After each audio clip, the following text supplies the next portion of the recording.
Okay. Okay, so this is Zeta. So Zeta's been in for 3 weeks.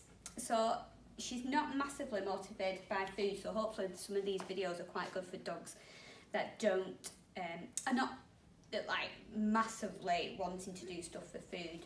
Now she's quite happy with a toy or a bit of praise, a bit of a tickle, but she will eat. It just depends what mood she's in.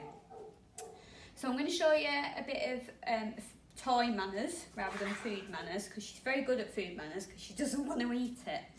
And I'll show a little bit of place, and I'll show you how we introduce height obstacles as well on a separate video. Okay, I know, very clever. So basically with toy manners is we're just letting them choose to play. This is one of her favourites, so I've basically nothing too high value at the beginning, because you want the dog to be able to drop it. Now she quite likes playing with toys, and it's all about not grabbing, and if I swung it around, not her jumping in my face or anything that can be quite unsafe really. So as I've got it in my hand here, I don't want her jumping at me or anything like that. Good girl. Oh, you're very good. You're very good. Okay. And basically I give her the toy and it's an okay. Okay. Yeah, good girl. Who's a clever girlie? Who's a clever girl? And she'll retrieve it quite nicely and she'll come and drop. Good girl. So I've not had to massively encourage the drop response. Done a bit of exchanging. Okay. Isn't it harder to do in that because she's dropping something that she sees higher than what you're giving her? Yeah, I mean, she's quite biddable in that she's very obedient and she's very, focused, and she wants to be with me, which makes my life a lot easier. So if basically what she's having is slightly higher value than her food, because I want her to give it up. Also, what she knows is if I get the toy, she drops it, but the game doesn't finish. It's basically, she'll get the toy again. So it's about, making sure she knows that the toy is going to come again until we finish the session and we move on. Drop.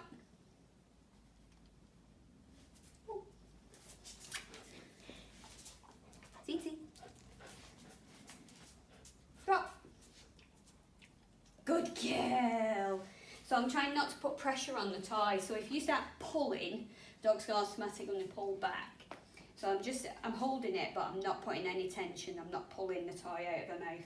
Similar to what we've been doing in videos recently of obviously when we've been swapping the toys and that, you're making the toy go dead. Yeah, to make it boring. So she can play with it. She knows she can play with it. Yeah. Yeah, just saying this is what we've been doing on Puppy Class recently in terms of swapping toys for other toys and all that stuff. She's got some other toys there that we'll play with.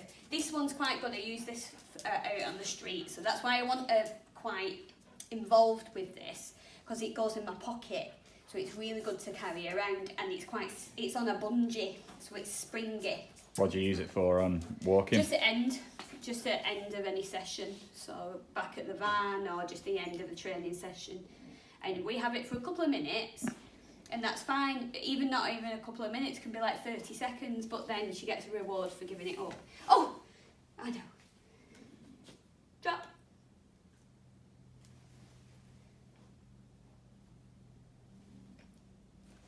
Stand up. Oh, good girl. Well done.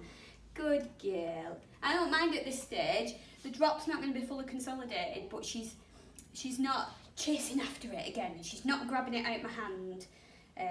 And we can do it with the throwing as well. So basically, as I throw it, I don't want her to launch after it. I want her to just have a little bit of self-control. So it's a bit like food manners.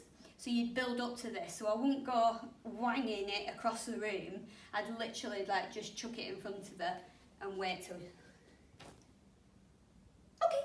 Yeah, good girl. Are you holding a collar then? Yeah, just very, very slight pressure so she doesn't get it wrong. I'm not pulling back on the collar or anything, and that's why you only chuck it in front, because if I proper threw it across the room, she'd probably go for it. Oh, good girl. Wow, wow, wow.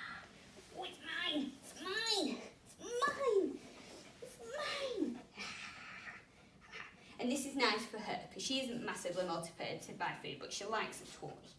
She likes her toys. Is there anything else before the height ups? Just purely if it's a toy, if the moment those teeth make contact with my hand in like just a playfulness and a bit silliness, the game ends, that's it. And then we take it back a step. So she has to learn that teeth mean the game stops, basically. So we want gentle moves. That's what we're encouraging. Easy. Okay. Anything else?